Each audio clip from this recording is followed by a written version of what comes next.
할렐루야. 네. 우리 하나님께 찬양과 영광을 드립니다. 또 오늘 이렇게 함께 예배드리고 특별히 헌신하며 예배드리는 남선교회 여러분들, 또 홍천 중앙교회 성도 여러분들 모두에게 하나님의 은혜와 축복이 함께 하시기를 기원합니다. 존경하는 우리 이민수 목사님 목회하시는 교회 와서 이렇게 주일 3부 예배 같이 드렸죠. 은혜 많이 받게 되어 감사하고요. 또 오후 헌신 예배 설교할 수 있게 되어서 감사를 드립니다. 4년 전에 우리 이민수 목사님도 노회장 하시고 저도 서울의 노회에 노회장하고 같이 노회장을 섬겼어요. 그래서 교제하게 되었고요.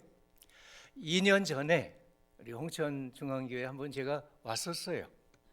평일에 왔었습니다. 그때 4월이었는데 여기 마당에 뻔나무가 쭉 있잖아요. 까맣게 뻗이 익었는데 그거 많이 따먹었습니다. 얼마나 맛있었는지 참 좋았어요. 그리고 저쪽 비발디 그쪽에 가가지고 또 목사님 안내를 받아서 보리수를 또 따먹었어요. 굉장히 맛있었습니다. 그런 기억을 가지고 오늘 예배에 왔는데 교회에 들어오는데 안내하시는 분이 아주 활발하게 친절하게 안내해 주시고 예배 분위기도 아주 훈훈하고 목사님 말씀도 은혜가 풍성하고 참 좋은 교회. 이런 교회. 또 목사님께서 카톡으로 이 교회 신문, 홍천중앙교회 신문을 때때로 보내주시거든요. 그거 읽고 그런 보면은 이제 이 지역을 위해서, 사회를 위해서 선교 활동, 봉사 활동 많이 하고 계시는 거 이런 걸 알고 있습니다. 우리 홍천중앙교회가 앞으로 더 크게 부흥하고 복음을 많이 전하고 이 지역사회에 귀하고 아름답게 쓰여지는 복된 교회로 부흥하게 될 줄로 믿습니다. 하나님의 부흥의 축복이 이 교회에 아주 강력하게 역사해 주시기를 축원합니다. 오늘 남자답게 강건하라, 남선교회 헌신 예배이기 때문에 이런 제목으로 말씀을 전하도록 정했어요. 먼저 남자의 일생 네 카트로 된 그림이 있는데요. 그걸 한번 보여드리겠습니다. 좀 보여주시죠. 이 네 카트로 된 건데 첫 번째 보시면은 이제 남자가 일하고 있죠. 아내가 있고 어린 아들, 딸, 자녀가 둘이 있어요. 근데 이 남자가 뭘 하고 있습니까? 컴퓨터로 일을 하고 있어요. 머릿속엔 뭐가 들어있죠? 돈이 들어있어요. 그저 돈을 생각하면서 옆에 사랑스러운 아내, 귀여운 자녀들이 있음에도 열심히 일만 하고 있는 거예요. 두 번째 그림 보여주세요. 이제 자녀들이 많이 컸어요. 청년이 됐어요. 엄마보다 아들이 키가 조금 더 컸어요. 청소년 때, 사춘기 때 엄마의 역할도 중요하지만 아버지의 역할도 매우 중요해요. 그런데 이 아버지는 뭐 하고 있어요? 여전히 머릿속에는 그저 돈 벌어야지 하면서 열심히 일만 하고 있는 거예요. 세 번째 그림이에요. 이제 아들도 장가 가서 살림 나고 딸도 시집 가고 자기 아내만 남았어요. 두 부부만 남았는데도 여전히 이 남자는요, 돈 벌어야지 그러면서 일만 하는 거예요. 마지막 그림이에요. 이제는 그림을 보세요. 남자가 어떻게 됐어요? 늙었어요. 머리는 하얗고 대머리가 되고 가족들은 다 떠났어요. 부인도 먼저 세상 떠나고 자식도 멀리 떠나고 일도 그만뒀어요. 그저 앉아서 옛날의 생각, 아내 생각, 아들 생각, 딸 생각, 그렇게 하면서 외롭고 쓸쓸하게 앉아있는 이런 남자의 모습이에요.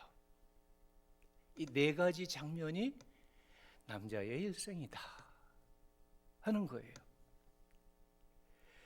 평생 돈을 열심히 벌고 열심히 일하고 하지만은 결국에는 외롭고 쓸쓸하게 남아있는 이런 남자의 일생, 그림이 보여주는 거예요.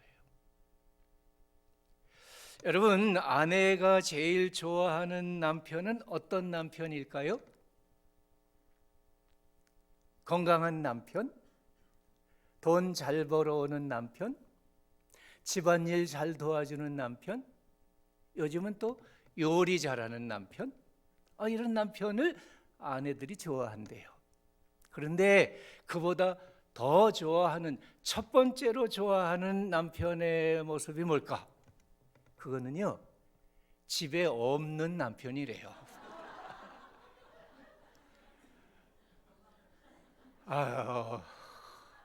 얼마나 허무한 남자의 일생입니까?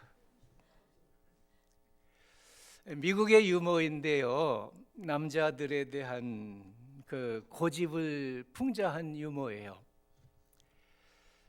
미국 신대륙을 누가 발견을 했죠? 콜럼버스가 했죠. 근데 사실은 콜럼버스가 미국 신대륙을 발견하려 간 게 아니고요, 배를 타고 항해를 해서 어디를 찾아갔냐 하면은 황금의 땅 인도를 찾아갔다는 거예요. 그런데 도착한 곳이 아메리카예요. 왜 그렇게 됐냐? 이 콜럼버스가 배를 타고 바다를 건너갈 때 아무에게도 물어보지 않고 무조건 가다 보니까 아메리카에 갔다, 그런 거예요. 이 남자들의 특성 하나가 뭐냐 하면 자존심이라는 겁니다. 남자는요, 운전을 하고 길을 가다가도 길을 잘못 갔어요. 그래도 차를 세우고 물어보거나 길을 돌리거나 하지 않는데요. 옆에 앉은 부인이 야, 이거 잘못 갔다, 이리 가라 저리 가라 아무리 얘기해도 그 부인의 말 절대로 안 듣고 끝까지 간다는 거예요. 이 길을 몰라도요, 남자들은 모른다고 하지 않아요. 틀렸도요, 틀렸다고 인정을 안 하는 거예요. 남자들은요, 공부를 해도 성적이 중요한 게 아니라 1등이 중요한 거예요. 운동을 해도요, 건강하게 운동하는 것보다 이기는 게 중요한 거예요. 그게 남자예요. 돈을 벌어도 풍족하게 되는 것보다 남보다 더 많이 버는 게 중요한 거예요. 의견을 나누고 회의를 해도 좋은 의견, 좋은 합의, 그런 걸 보는 게 아니라 내 주장을 관철하는 거, 그게 중요하다는 거예요. 남자의 자존심이 바로 그런 거예요. 이렇게 자존심을 세우다 보니까, 이렇게 오로지 이기기 위해서 싸우다 보니까 그 치른 대가가 너무 크다는 거죠. 사랑하는 아내나 자녀들이 원망하고 불평하고 떠나가고요. 친구보다는 적이 늘어가고요. 쓸데없이 시간 낭비하고 정력 낭비하고 돈 낭비하고 심지어는 자기 목숨까지도 낭비하고 이런 일이 남자들에게 있다는 거죠. 그러나 여러분, 정말 진정으로 강한 남자는 어떤 남자일까? 오늘 성경에 뭐라고 말씀했습니까? 깨어 믿음에 굳게 서서 남자답게 강건하라. 너희 모든 일을 사랑으로 행하라. 말씀해 주셨어요. 깨어 믿음에 굳게 서는 것이 남자다운 거예요. 강건한 거예요. 이 세상은 흔들리는 세상이죠. 이 세상에 사는 건 마치 파도에 흔들리는 배를 타고 항해하는 것과 같은 거예요.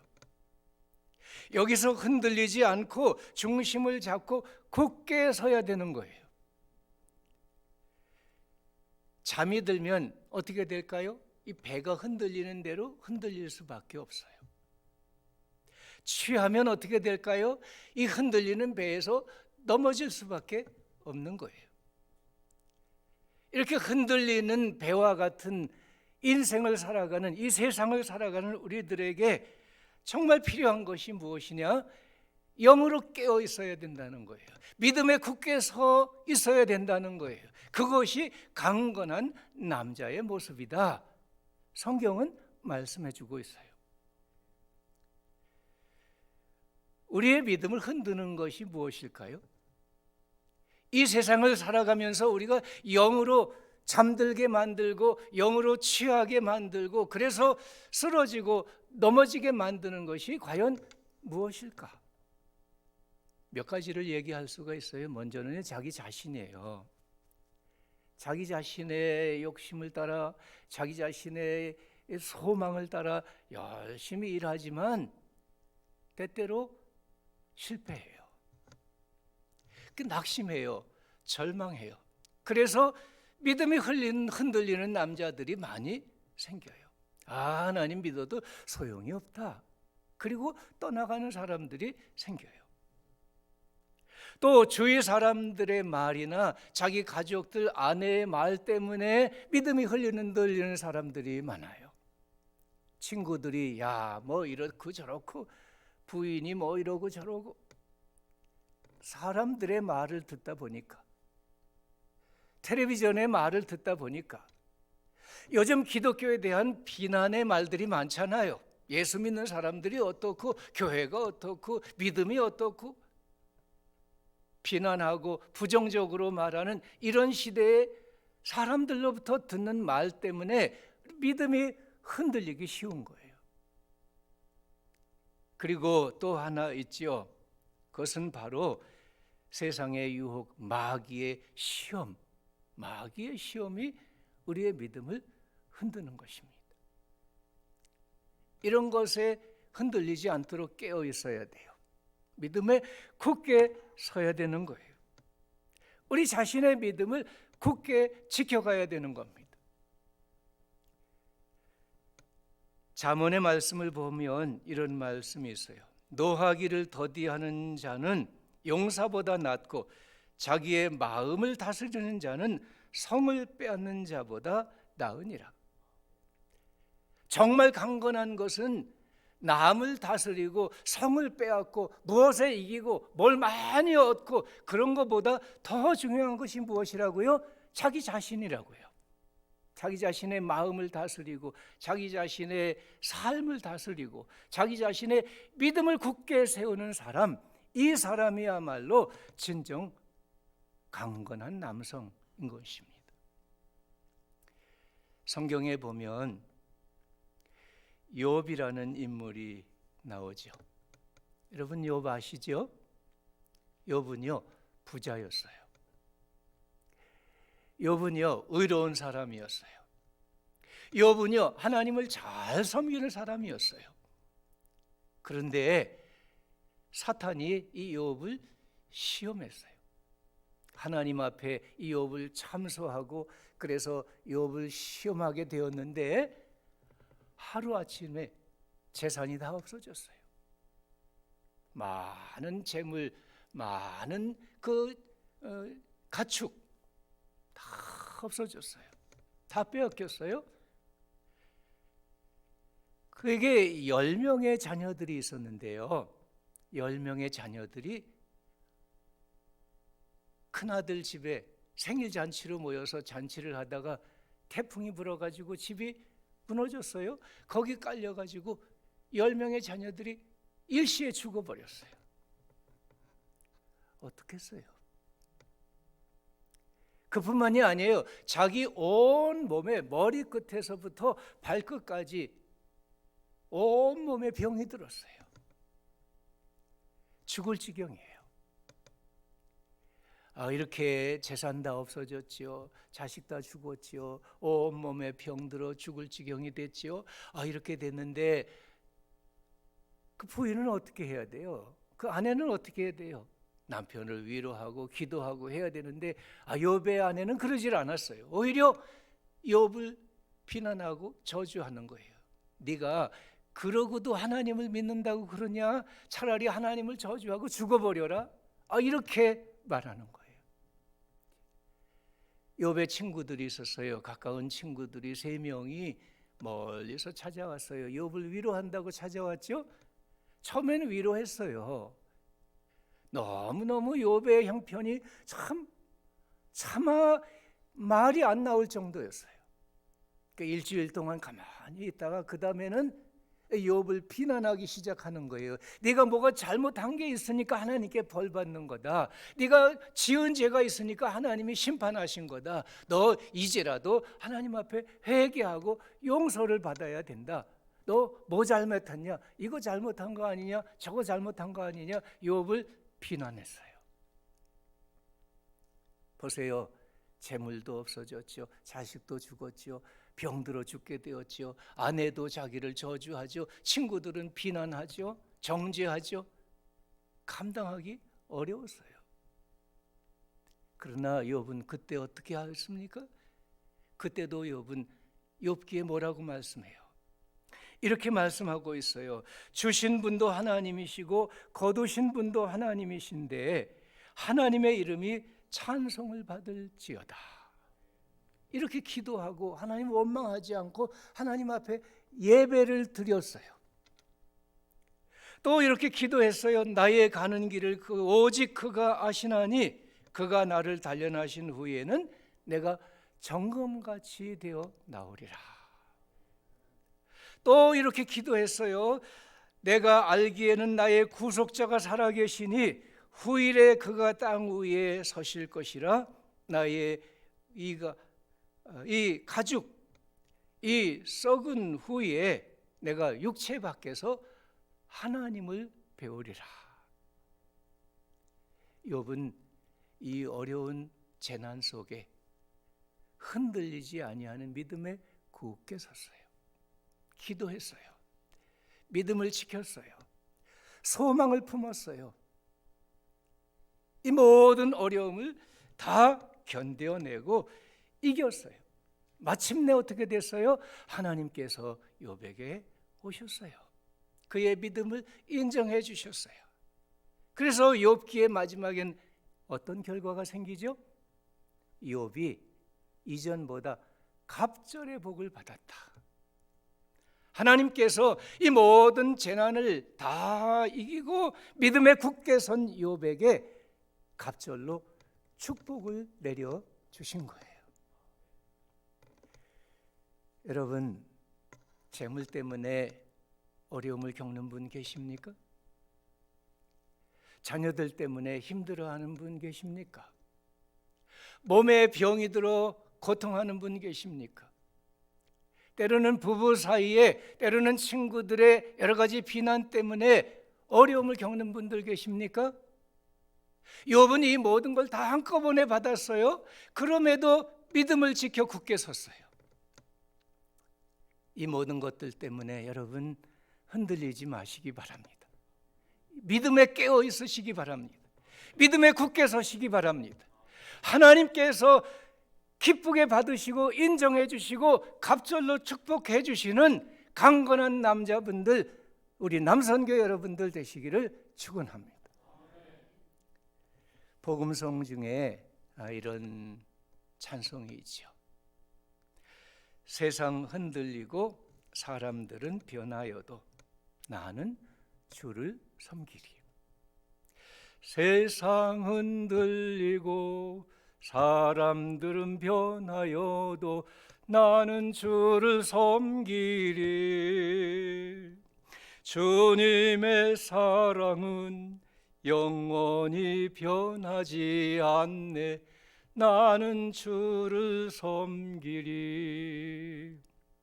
오직, 같이 하시죠. 오직 믿음으로 믿음으로 나는 살리라. 오직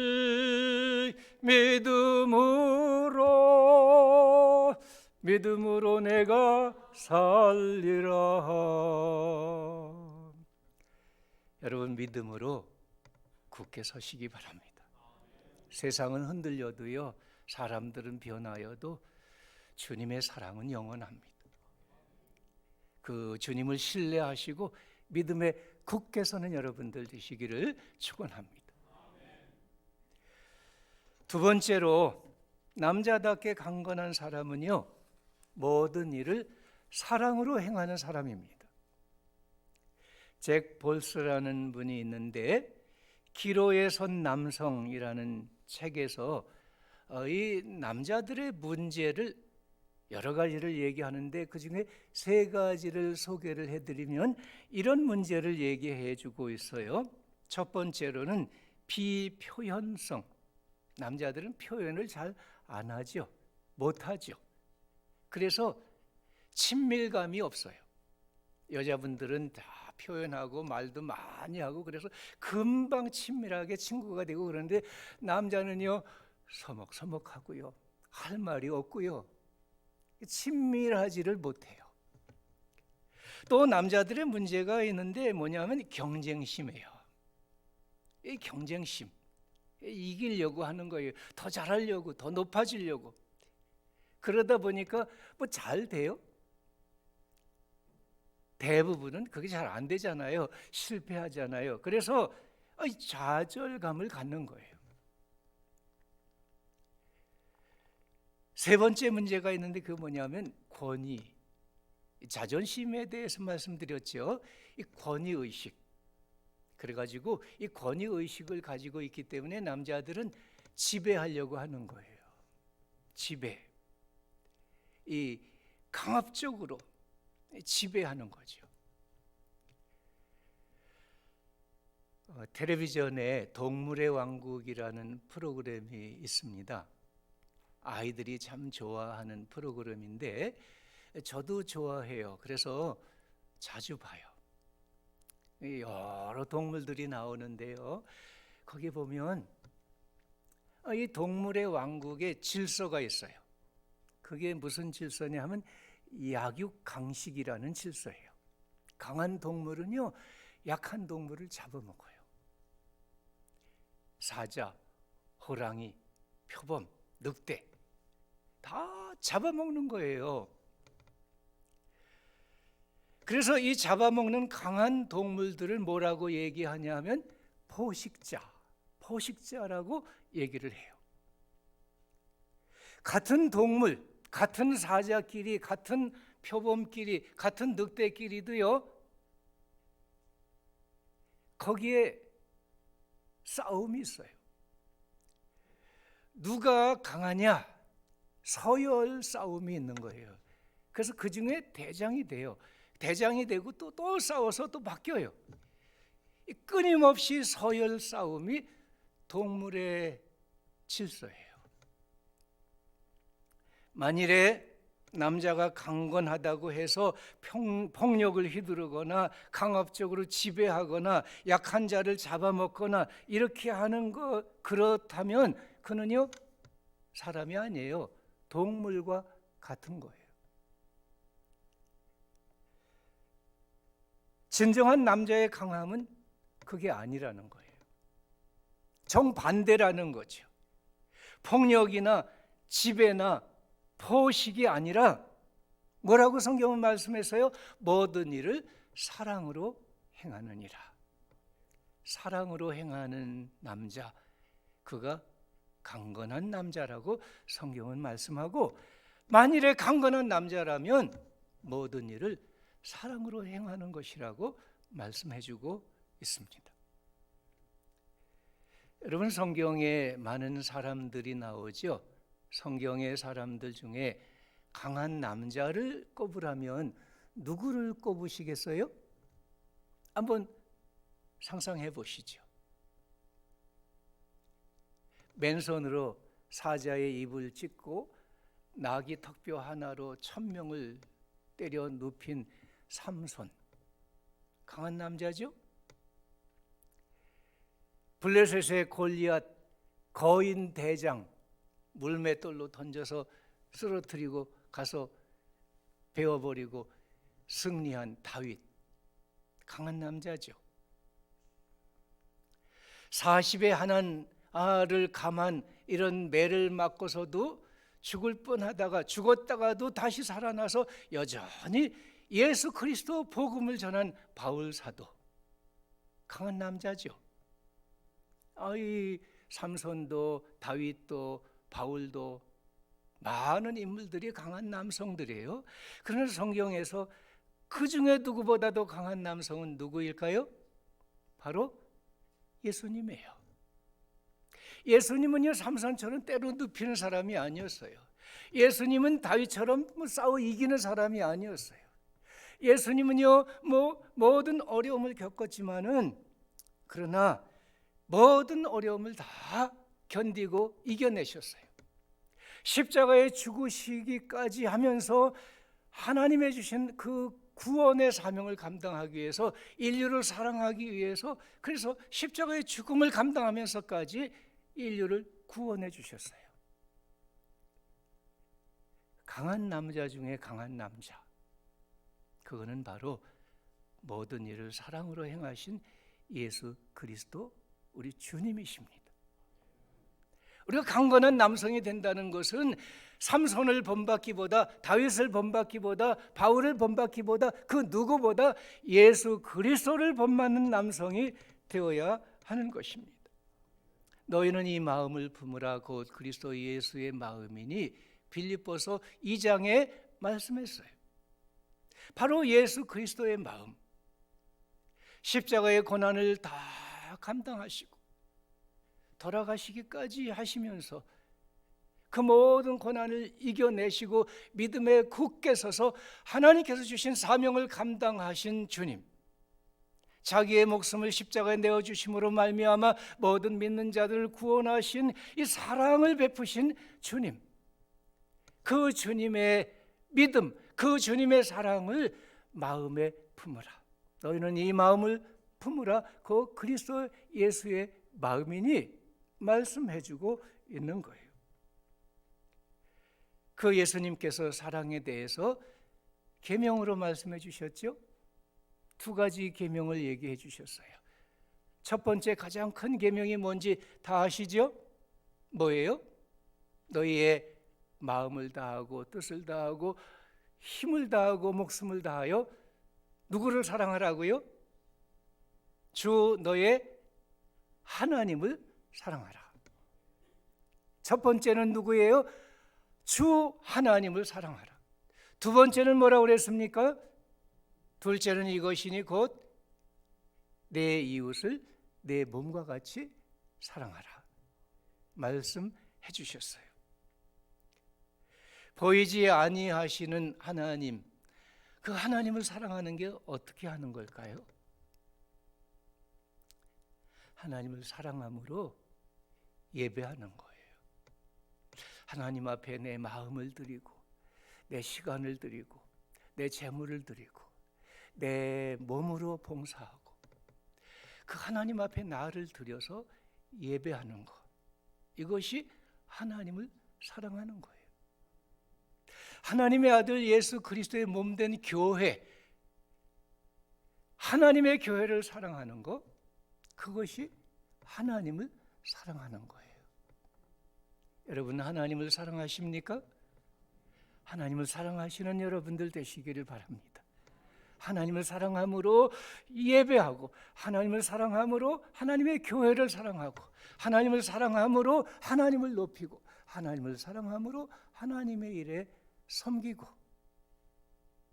하나님을 온전히 사랑하는 우리 남선교회 여러분들 되시기를 바랍니다. 이웃을 사랑하라고 말씀하셨어요.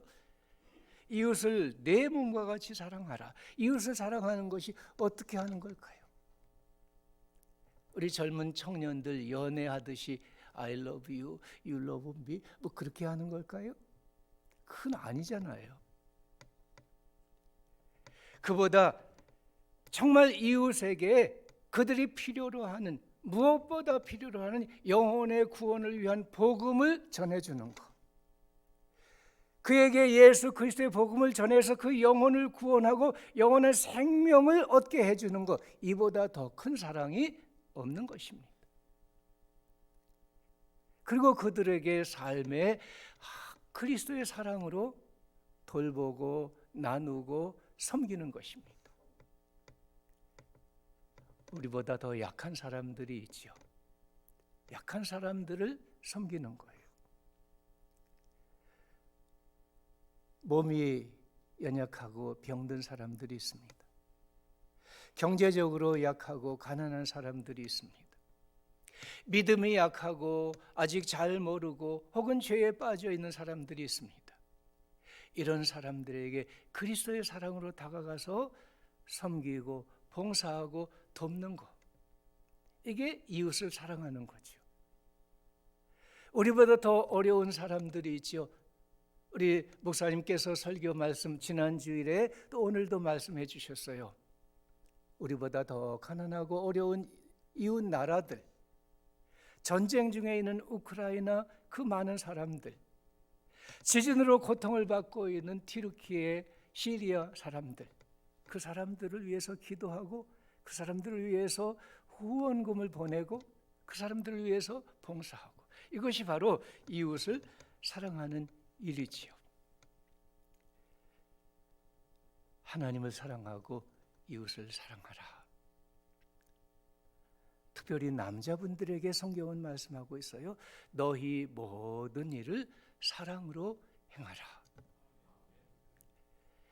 진정한 믿음의 사랑으로, 믿음에 굳게 서서 하나님의 사랑으로 하나님을 사랑하고 이웃을 사랑하고 가족을 사랑하고 친구들을 사랑하고 하나님의 교회를 사랑하고 성도들을 사랑하고 이웃을, 사회를, 여러 이웃 나라들을 사랑하는 우리 남성 여러분들 되실 수 있기를 바랍니다.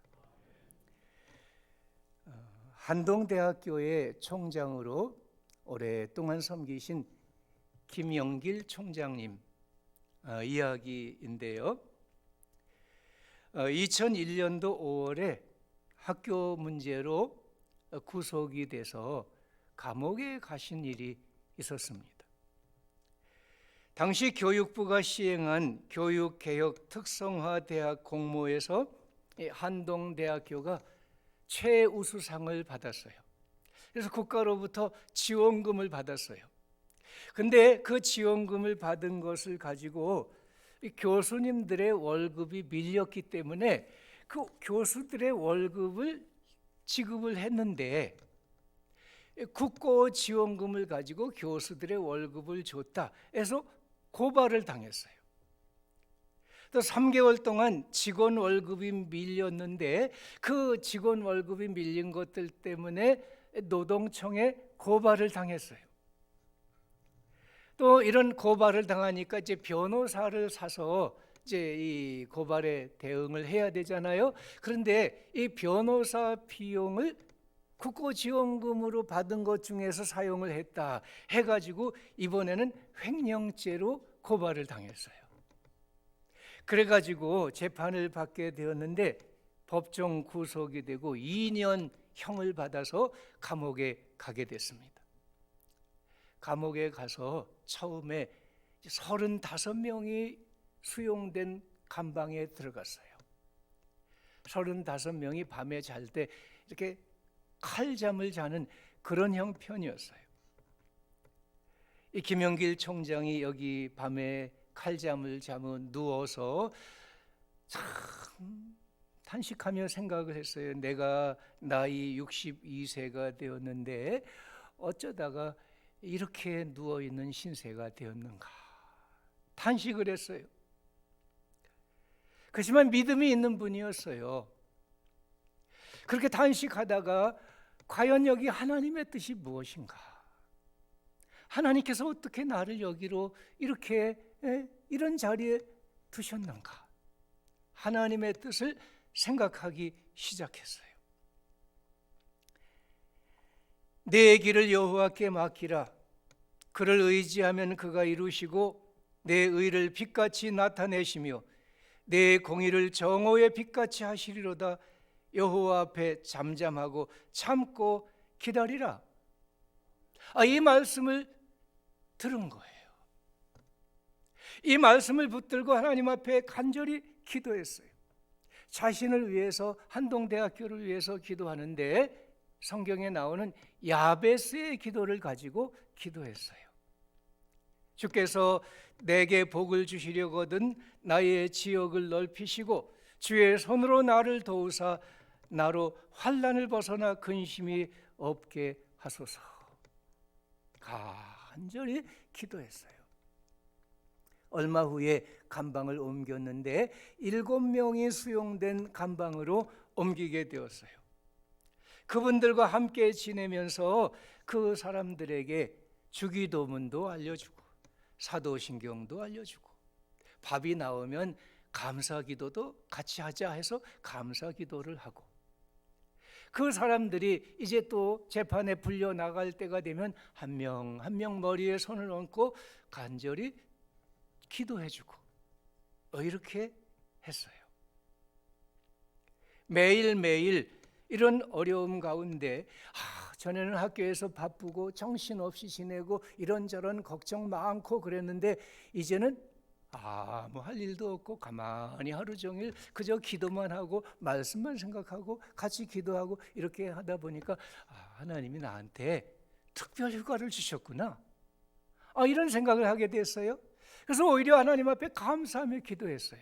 야베스처럼 하나님께서 나를 넓혀주시고 나에게 더 넓은 일을 주시고 복을 주실 것이다, 믿음을 가지고 기도하면서 말씀을 묵상하면서 이렇게 지냈는데 53일 만에 무혐의 처분으로 석방을 받게 됐습니다. 이 김영길 총장님께서 신트로피 드라마라는 책을 냈는데요, 거기서 이런 이론을 설명을 하고 있습니다. 1864년에 독일의 물리학자인 클라우지우스라는 사람이 자연과 물질 세계는 무질서와 분해와 부패와 고통과 죽음의 상태로 변화되어 간다. 그러니까 이 세상의 모든 이 세상의 모든 물질은 다 썩는다는 거예요. 다 부패하고 다 없어지고 다 이렇게 그런 질서, 이걸 가리켜서 뭐라고 얘기하면 엔트로피의 법칙이다 얘기를 했어요. 여기에 반대로 이 생명체는 그렇지 않다. 생명체는 오히려 성장해 가면서 새로운 질서 세계를 만들어 간다. 그 생명이 싹이 나고 자라나고 꽃을 피우고 또 열매를 맺고 그 다음에 더 번성하고 더 씨를 뿌리고, 생명체는 부패하고 죽어가고 없어지는 게 아니라 생명체는 점점 더 살아나고 생명을 가지고 질서를 만들고 번성해가는 것이 바로 생명체의 원리다. 이걸 가리켜서 엔트로피와는 정반대 신트로피라는 이론을 김영길 총장님이 얘기하게 된 것입니다.